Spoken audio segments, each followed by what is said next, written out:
Olá, sejam muito bem-vindos. A burocracia hoje é um dos principais desafios do empreendedor no Brasil.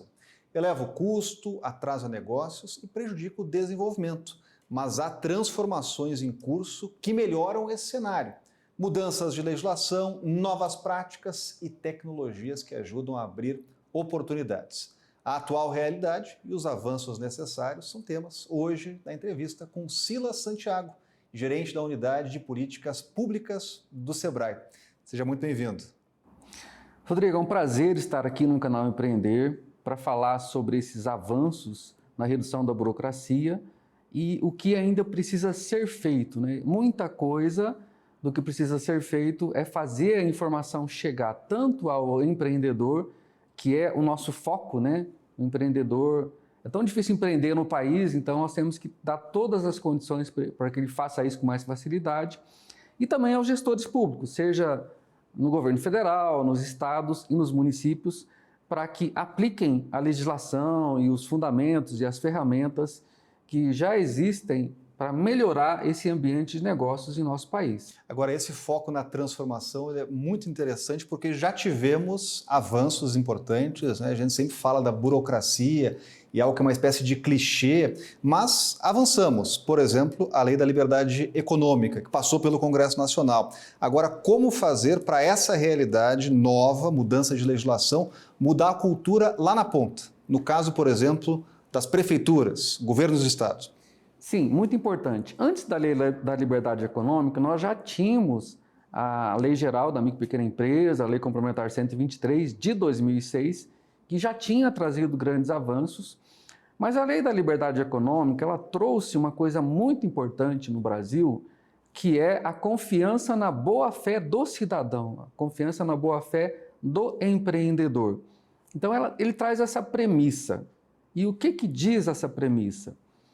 O empreendedor, ele abre a sua empresa automaticamente pelo sistema, pela internet, declarando conhecer os requisitos relativos ao funcionamento da empresa. Ele conhece a lei estadual, federal, municipal, os requisitos, se ele pode ou não atuar naquele estabelecimento, naquele local. Para isso, é claro, ele faz uma pesquisa junto ao município para ver se está tudo ok, mas ele tendo consciência de que cumpre com os requisitos, ele faz essa abertura, declara que cumpre esses requisitos e se a sua atividade for de baixo risco, que são 90% das atividades econômicas do país, ele começa a funcionar imediatamente. Confia-se no que ele declarou, de que ele atende aos requisitos, ele abre e obtém já o CNPJ, que aliás, pela legislação, é uma numeração única, não é necessário outro número mais, né? Nós temos uma determinação legal de ter um único número para a pessoa jurídica no Brasil hoje,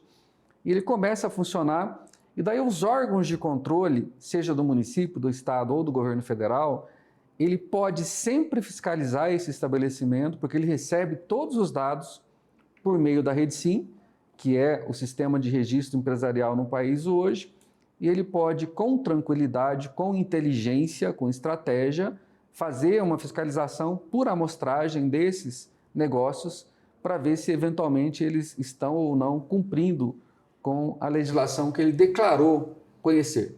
Agora, quando se fala assim, o empreendedor pode abrir um negócio imediatamente, muita gente coloca o pé atrás, né? Mas será que imediatamente? Muita gente lembra daquele prazo para lá de alongado, 150 dias para abrir uma empresa. O que mudou com essas transformações de legislação? Rodrigo, nós melhoramos muito. Realmente eram 152 dias, há cerca de 10 anos atrás, para abrir uma empresa no Brasil. Mas hoje, com os avanços que nós tivemos com a REDSIM, desde a Lei Complementar 123, né, onde a REDSIM está prevista lá, nós temos um comitê gestor hoje, onde sentam na mesma mesa representantes do governo federal, de estados e municípios. Isso fez com que se construísse um sistema pela internet, onde hoje nós temos uma média de tempo de abertura de empresa no país com menos de 2 dias. Então, já melhorou muito, mas ainda nós temos muito a melhorar, principalmente nos pequenos municípios, para que eles conheçam e reconheçam a Lei da Liberdade Econômica, para que possam, então, deixar de exigir esse alvará inicial, essas licenças de funcionamento para atividade de baixo risco, e que possam centralizar os seus esforços naquelas atividades que exigem mesmo a atenção do poder público. Se os órgãos de controle, Corpo de Bombeiros, Vigilância Sanitária, Meio Ambiente, eles respeitarem a lei da liberdade econômica, deixando funcionar de imediato as atividades de baixo risco, eles vão ter mais tempo para dar atenção para aquelas que realmente precisam. Uma indústria química, um salão de eventos que reúne 5.000 pessoas, alguma coisa que tenha realmente a importância do poder público acompanhar no dia a dia. Como, se eles mantiverem a atenção em tudo, todas as atividades, imagina você, um pequeno comércio, um escritório de contabilidade, se ele precisar da atenção do órgão de controle para começar a funcionar, esse órgão de controle vai estar dando atenção a esses que não precisam e vai deixar de dar atenção para as atividades de risco, que aí sim demandam uma atenção maior dos órgãos de controle. Agora, falando lá na ponta, daquele empreendedor que está nos acompanhando e está com a ideia de empreender, de criar um negócio lá no município, né? E para quem já está no mercado também, qual é o retorno que os senhores têm colhido? Qual é a maior dificuldade hoje? Registro, alteração, baixa das empresas, licença? Qual é a dificuldade maior que ainda existe nos municípios e aí precisa mudar? A maior dificuldade hoje, ela está no licenciamento. E, na verdade, é uma questão de desconhecimento do gestor público, porque as atividades de baixo risco não precisam de licenciamento, elas se registram e começam a funcionar imediatamente. Os municípios não têm que exigir alvará desse estabelecimento de baixo risco. Então, elas começam a funcionar. É uma questão de desconhecimento do gestor público. Mas ainda é uma reclamação dos empresários, principalmente em municípios de pequeno porte. Então, nós cremos que é uma questão de desconhecimento. Outro problema é da baixa de empresas. Essa baixa de empresas, nós cremos que há um desconhecimento também, mas aí não mais do gestor público, do empresário, do dono dessa empresa que ele quer baixar. Existe uma crença de que se ele tiver débito tributário, ele não pode baixar a empresa. E nós fizemos inserir, com a ajuda do Congresso Nacional, um dispositivo na lei geral, dizendo que a micro e a pequena empresa pode baixar a sua empresa mesmo com débitos tributários. Então, ele vai baixar, é claro que pode ser que se houver responsabilidade no ato da geração da dívida, essa dívida pode ser transferida para o sócio no futuro, mas baixar a empresa ele pode. É possível, então, baixar a empresa mesmo com débitos tributários. Agora, esse contato, até para uma espécie de treinamento daquele gestor municipal que não recebeu a informação, né, precisa mudar a cultura, ele é necessário. E, nesse sentido, o Sebrae tem uma interlocução importante, né, com os gestores públicos nos municípios, ou seja, na ponta. Como é que está essa relação hoje das equipes técnicas com os gestores lá na ponta? Rodrigo, nós temos dois mecanismos de chegar ao gestor público. O primeiro deles é no relacionamento que nós temos com os órgãos representativos de municípios, a CNM e a FNP. Então, nós temos um bom relacionamento com eles, fazemos chegar essas pautas junto a essas entidades. E as outras que nós temos são eventos que nós fazemos. Nós tivemos recentemente o Transformar Juntos aqui em Brasília, onde nós colocamos todas essas pautas de simplificação, de desburocratização. E claro, nós tivemos muitos prefeitos aqui em Brasília, mas nós sabemos que nem todos puderam vir, né? O Brasil tem 5.570 municípios. Então, esse evento ele vai ser replicado nos estados depois, pelos Sebrais estaduais, e aí sim, chegar a todos os municípios. A desburocratização é um dos eixos do nosso programa Cidade Empreendedora. Então, a gente pretende replicar essa pauta nos Sebrais estaduais para isso chegar aos prefeitos, aos gestores municipais, para que essas facilidades cheguem efetivamente ao empreendedor. Agora, esse é um ponto importante, porque a gente sempre fala assim, da dificuldade de ter política de Estado, porque muitas vezes você tem política de governo. E os governos passam e o Estado continua, né? A equipe técnica ali, há hoje uma interlocução com essas equipes que permanecem independente da gestão, porque isso é fundamental, né? Treinar aquela pessoa que vai permanecer, olha, muda o partido, muda o governo, mas a estrutura burocrática e estatal, ela permanece a mesma e já tem aquele conhecimento adquirido. Os avanços na diminuição de tempo de abertura de empresa vem sendo feito de forma paulatina, mas seguros e contínuos, né? Não foi de uma hora para outra que nós chegamos a menos de 2 dias, né? Então, tem avanços, por exemplo, o GovBR. O GovBR, ele foi um avanço legislativo a princípio, numa lei de 2020, a 14063, que permitiu que tanto cidadãos quanto empresas se conectem pela internet, se autentiquem pela internet, sem necessidade de um certificado digital, muito mais fácil, né? O brasileiro já conheceu essa realidade, aqueles que tiveram, por exemplo, que emitir a carteira de vacinação.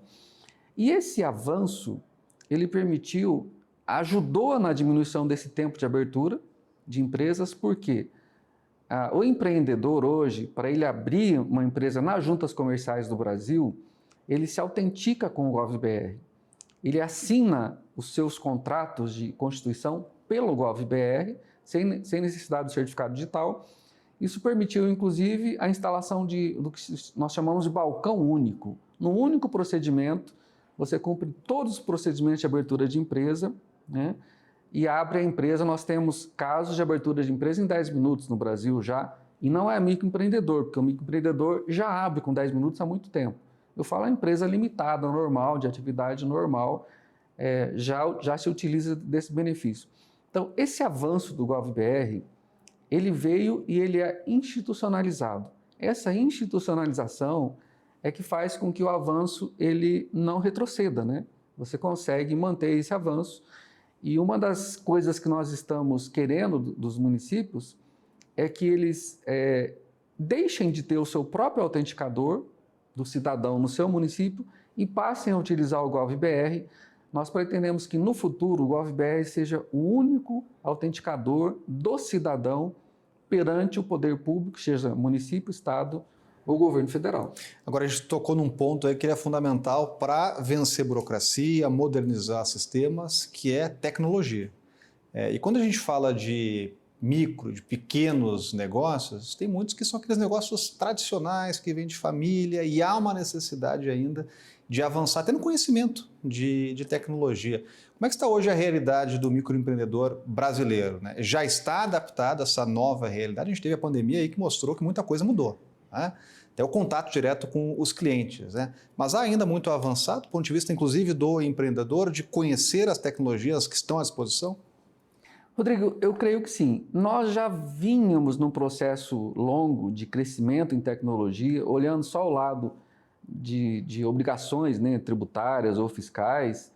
Para você ter uma ideia, o Simples Nacional nasceu em 2007 exclusivamente pela internet, né? Não tem outra maneira de você pedir a opção pelo Simples, gerar guias, fazer declarações. O microempreendedor, em 2008, ele nasceu pela internet. Nunca existiu uma outra forma de registro da empresa microempreendedor fora da internet. Agora, eu concordo com você que a pandemia ela trouxe uma revolução com relação ao mundo digital para todas as finalidades, para vender inclusive, né? Para você manter o seu negócio. Então, o Sebrae ele atuou muito fortemente nessa preparação, nessa mudança de chave, mesmo para esses comércios tradicionais que você falou, que não tinham vivência com isso, mas tiveram que criar essa vivência, e o Sebrae participou ativamente desse processo de digitalização, preparando o empreendedor para isso, sem perder, uma coisa muito importante, sem perder a característica do pequeno negócio. Agora a gente falou muito de ambiente de negócio e melhoria do ambiente de negócio e também de simplificação. Agora, por que esses dois pontos são tão importantes para desenvolver o empreendedorismo no Brasil? Rodrigo, é muito importante porque se você consegue desburocratizar, você consegue diminuir passos, e não é só jogar para a tecnologia, né? Não adianta você pegar um processo burocrático e você informatizá-lo, isso não resolve. Para você reduzir burocracia, você tem que reduzir a burocracia primeiro no processo e depois ir para a tecnologia, né? Então, isso é importante, porque o empreendedor ele pode ter mais tempo para o seu negócio, para vender, para planejar o negócio em si. Ele deixa de gastar tempo com relação à burocracia em si e passa a dar mais atenção à sua produção, à formação de preço, né? A captar clientes, que é o âmago do seu negócio, isso é muito importante para ele. E tem coisas que falam assim, vamos dar um exemplo, nós defendemos que o Estado brasileiro volte a calcular os tributos para o cidadão. Se não calcular em definitivo, que apresente pelo menos a declaração pré-preenchida, como a Receita Federal vem fazendo com o imposto de renda da pessoa física, já faz 2, 3 anos. Nós queremos que isso se estenda aos tributos sobre produção e consumo. Queremos que a Receita faça PIS/PASEP, COFINS, IPI, que o Estado faça o ICMS, que o município apresente os valores do ISS, né? Isso não é só redução de tempo, que é muito importante. Se o Estado apresentar, por exemplo, o cálculo do ICMS para a empresa confirmar e gerar a guia, traz diminuição de tempo, porque ele não vai ter aquele procedimento que ele já faz hoje, que demora tempo. Tem empresas que têm departamentos enormes, né, na área fiscal para produzir isso. Mas o segundo grande benefício é a segurança jurídica. Porque se você calcula, né, e o Estado transferiu para a empresa, transferiu para o cidadão esse cálculo, você nunca vai ter segurança de que você está fazendo certo.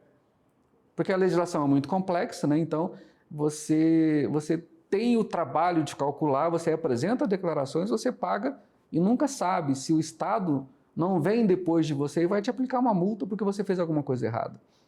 Então tem a questão do tempo, que isso é muito importante para o negócio, mas também tem a questão da segurança jurídica. Está na Câmara dos Deputados um projeto que pretende devolver ao Estado esse cálculo dos tributos, que a Receita Federal faça, que o Estado faça e que o município faça.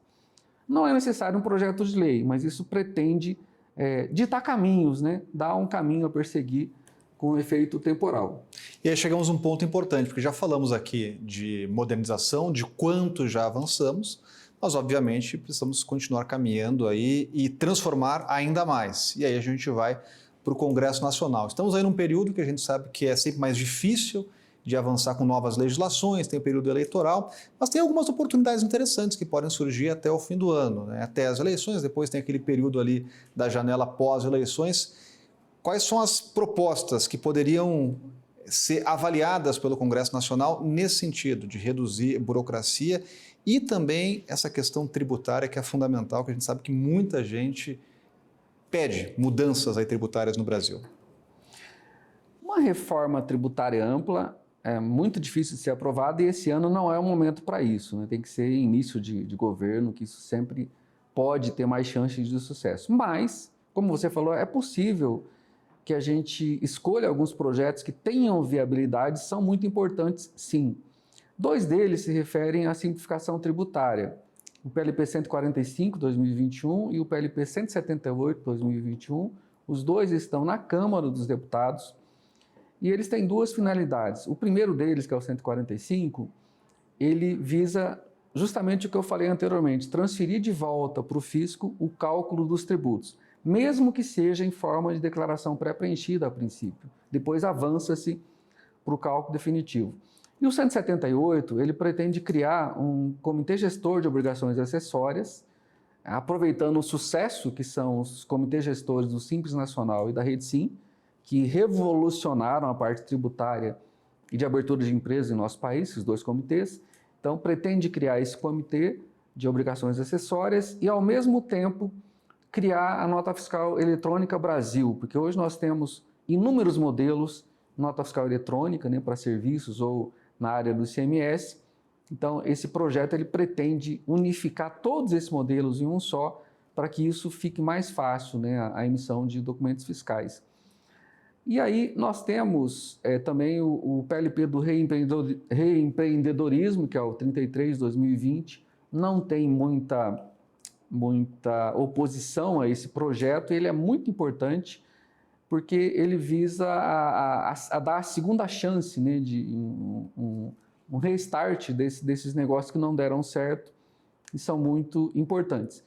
E um outro projeto é o 108 de 2021, que pretende aumentar o limite, o teto de faturamento do microempreendedor, que ele foi aprovado no Senado com R$130 mil de limite, podendo contratar 2 empregados, e na Câmara eles propuseram um aumento para 144 mil. Independentemente do valor que se aprove, nós achamos que é necessário esse aumento do teto do MEI, e nós cremos que é possível aprovar isso em 2022 ainda. E um último projeto, que também tem viabilidade, ele é o 127, 2021, no Senado da República, que pretende dar liberdade aos estados de elevarem o teto do ICMS e do ISS no Simples Nacional de 3.600 a 4.800. Hoje o teto do Simples é 4.800, mas os estados e municípios param em 3.600 porque a lei obrigou dessa forma. Então, a nossa tentativa com esse projeto é dar liberdade aos estados para que, se quiserem, eles irem até o teto final do Simples Nacional, o que é bastante importante. A gente vê que trabalho não falta, mas temos um tempo aí importante para avançar com esses temas. Pegando aqui como partida, até para a gente ampliar essa discussão sobre esse limite de ICMS e ISS, estabelecido por lei nas regiões do país, né? Mudando a legislação, há um cenário favorável já para os estados com autonomia mexerem nesses tetos? Alguns estados querem mexer nesse teto e não podem mexer nesse teto, né? Então, é um problema, causa burocracia também, porque os estados, né, as empresas nesses estados, elas estão no Simples, porque faturam até 4.800.000, mas pagam o ICMS e o ISS por fora. Então, elas não estão no Simples para o estado e para o município. Então, gera até um conflito cadastral, um problema de gerência cadastral, tanto para a empresa quanto para o estado e para o município. Então, muitos estados já manifestaram interesse em ir até o teto final e hoje elas não podem. Então, esse projeto de lei é bastante interessante e pode ser positivo para ambas as partes. Agora tem uma outra proposta que eu quero chamar a atenção aqui, que é essa nota fiscal eletrônica, que seria um padrão nacional, né? A gente que viaja, a gente sabe que num estado de um jeito, no outro de um jeito, até o padrão ali, quando você pega a nota, você vê que tem algo diferente, né? Isso poderia, inclusive, reduzir custo ou até acelerar processos burocráticos nos estados, tendo um padrão nacional que não tenha diferença? Sim, isso com certeza facilitaria muito. Essa padronização passa por processos de simplificação também. Porque você tendo um modelo único, você pode até subdividir internamente depois em sistemas. Mas para quem está emitindo, ele tem uma única entrada de dados, seja para serviços, para comércio, para indústria, né? Para o microempreendedor. Então, é um processo bastante importante. Enquanto isso não acontece, a Receita Federal, junto com os municípios, criaram agora a Nota Fiscal Eletrônica de Serviços Nacional, porque existe um modelo que não é unificado nos municípios também, então criou-se esse modelo nacional de serviços agora.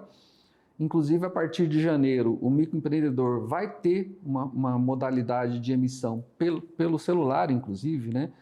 Já é um grande avanço na área de serviços. Com relação ao comércio, nós estamos num projeto com o CONFAZ e com a Cefaz Rio Grande do Sul, para que em abril do ano que vem nós tenhamos a mesma facilidade para o microempreendedor nos estados. Então, são passos intermediários, mas que ao final se pretende, com o PLP 178, que a gente tenha lá na frente um modelo único para todas as finalidades, sejam serviço, comércio ou indústria. Agora a gente citou aqui pelo menos 5 PLPs, são projetos de leis que estão no Congresso Nacional, alguns já avançaram em uma das casas, então tem até mais chance aí de caminhar mais rapidamente, mas o ambiente hoje do Congresso é favorável para o avanço dessas matérias e até é importante a gente saber disso para saber da viabilidade, né? Olha, há tempo ainda de correr com esses assuntos e não esperar uma nova legislatura. Porque a gente sabe que quando começa uma nova legislatura, muitos processos, eles, com a mudança de parlamentares, acabam lá voltando a uma estaca anterior, né? Então, há uma possibilidade boa de avançar com essas propostas até o fim do ano. Olha, nós somos brasileiros e não desistimos nunca. Então, na verdade, nós vamos tentar aproveitar todas as janelas possíveis, os esforços concentrados, tanto na Câmara quanto no Senado, e também tem aquela janela que se forma depois do primeiro turno, ou no máximo depois do segundo turno, que daí é possível centrar esforço em alguns projetos essenciais. Então, esse vai ser o esforço do SEBRAE, junto com a Frente Parlamentar Mista da Micro e Pequena Empresa no Congresso Nacional, para que a gente consiga aprovar, se não todos, pelo menos alguns desses projetos que nós achamos muito importantes para a micro e para a pequena empresa. E por isso que é bom a gente debater e até explicar, esmiuçar esses temas. Agora, quando a gente fala de transformações, de mudanças, a gente sempre pensa em referências, né? Qual é a posição hoje do Brasil nesse quesito? Avanço de legislação, modernização, redução de burocracia. Dá para imaginar quais são os países referências nessas áreas e até onde já caminhamos, até onde devemos caminhar? Quais são hoje as referências mundiais nesse quesito? Rodrigo, na parte de abertura de empresa, tem algumas referências, a exemplo de Austrália, Nova Zelândia, Estônia, né? Agora, nós estamos muito próximos na abertura de empresas. Nós estivemos muito longe já e hoje nós estamos muito próximos. Uma coisa que nós tentamos fazer no Brasil, diferentemente de outros países, se a gente pensar em Nova Zelândia, por exemplo, é congregar, cuidar da questão de registro, mas também de licenciamento. Porque não adianta nada você ter um registro em 2 horas, nasceu a empresa, né? Estão aqui, tem CNPJ, tem os sócios e tudo, depois ela não poder funcionar, ela não poder efetivamente exercer sua atividade. Então, o Brasil tomou um caminho diferente de alguns países, né, pela lei geral já, pelo processo da Rede Sim, de fazer com que esse processo seja completo. Nós estamos tendo sucesso nisso, né? Então, quando eu falo hoje menos de 2 dias, na média do Brasil, é para esse processo completo. E isso, a Lei da Liberdade Econômica ajudou muito nisso, né? Porque ela trouxe essa possibilidade de abrir, ter licença profissional automaticamente e os controles virem depois. Olha, em menos de meia hora a gente falou aqui de transformação de legislação, de burocracia, o que existia, o que avançou, o que precisamos ainda avançar, até referências nacionais e propostas importantes que estão em tramitação no Congresso Nacional, né? Com certeza teremos temas aí para novas entrevistas, mas eu quero agradecer o gerente da Unidade de Políticas Públicas do Sebrae, Silas Santiago, que esteve com a gente na entrevista aqui no canal Empreender. Muito obrigado. Eu que agradeço, Rodrigo, agradeço também aos ouvintes, aos empreendedores, e o Sebrae sempre estará disposto a ouvi-los, atender aos anseios e brigar, fazer a advocacia de vocês aqui em Brasília e em todo o Brasil por meio dos Sebraes estaduais. Eu quero agradecer a sua participação e já fazer o convite aqui para novas entrevistas importantes de temas, com certeza, do seu interesse. Até mais!